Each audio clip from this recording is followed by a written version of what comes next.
Just as wildfire season is getting underway, a stop was placed on San Diego Gas and Electric's plan to cut power to the backcountry during dry, windy weather. The California Public Utilities Commission yesterday rejected SDG&E's proposal to turn off electricity for up to 60,000 customers as part of its fire prevention plan.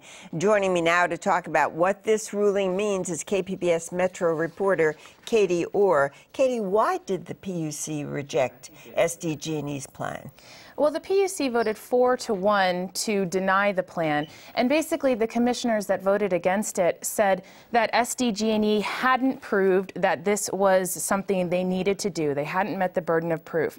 And the commissioners were skeptical that the 5 weather conditions that SDG&E laid out as criteria for when they would implement the plan were actually good indicators of whether or not a wildfire would break out. But you know, the proposal to shut off power, it's been controversial ever since it was first on the boards.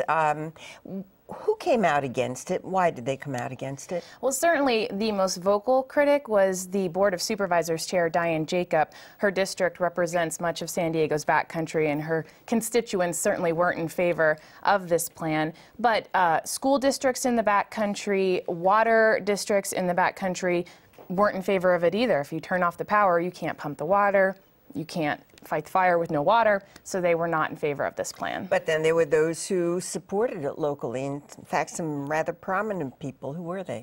Marty Emerald and Council President Ben Wesso came out at a news conference in support of this plan, but the City Council passed a resolution in support of the plan as well. And basically, the City of San Diego doesn't want fires starting in the backcountry and then spreading to within city limits. Then they'll have to pay for the, the cleanup and the firefighting, and of course it's horrible for the residents as well. And a number of firefighting unions came out against the plan as well. Their thinking being that, hey, anything that stops a fire from starting is okay by us. Now there's a question that's emerged, because the commission did say that it was really up to SDG&E whether it cuts power when the utility thinks it's necessary for public safety. So basically, is the PUC saying that under some circumstances shutting off power is really up to the utility?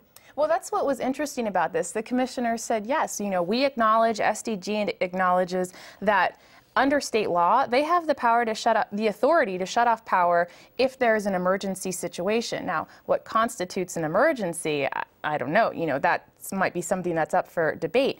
But what this was about getting permission to turn off the power preemptively if they thought a wildfire might start because of their lines. And it was also about a liability issue. They were hoping the PUC would release them from liability if they turned off the power preemptively and, they got sued because someone's garage door wouldn't open or someone didn't know because their communication was down. And that was the real concern of the people in the backcountry. What are we going to do if we can't pump water, and if we can't get out of our garage, and if we don't have communication with the outside? So at this point, does the PUC have the final say on whether SDG&E can shut off power or not preemptively?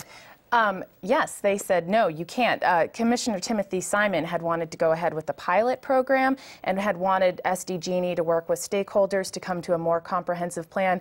But as the commission president said, there was no middle ground. The sides on this issue were not coming together. People who were opposed to it were never going to be okay with them shutting off the power. And he said, look, sometimes you can't find a middle ground, and this is one of those decisions, and we don't think you should go ahead with shutting off power preemptively. But I have to tell you, the conventional wisdom was that the PUC was going to approve SDG&E's plan, and I think it was a surprise to many of us. What was the reaction of the utility? Well, the utility, they came out, and first of all, they said that they appreciated that the commission commended them for their other fire prevention efforts, which the commissioners did. They all said that SDG&E has made other efforts to prevent fire, such as undergrounding lines and switching out wood poles for steel. But they said, they're disappointed that they can't go ahead with the shutoff plan. But they also pointed out the fact that the PUC said they can turn off the power, SDG&E can turn off the power if they deem it necessary in an emergency. Considering that 3 large wildfires in 2007 were found to have been started by SDG&E's power lines, how important is this decision ultimately? Well, critics have said that certainly they did start large fires, but if you look at the grand scheme of things, only about 3% of fires are started by power lines. So the critics of this plan had say this is misguided in the first place. The lines don't start that many fires. But certainly from the utilities perspective, anything that they can do to prevent a fire that could ultimately be linked back to them is a good thing.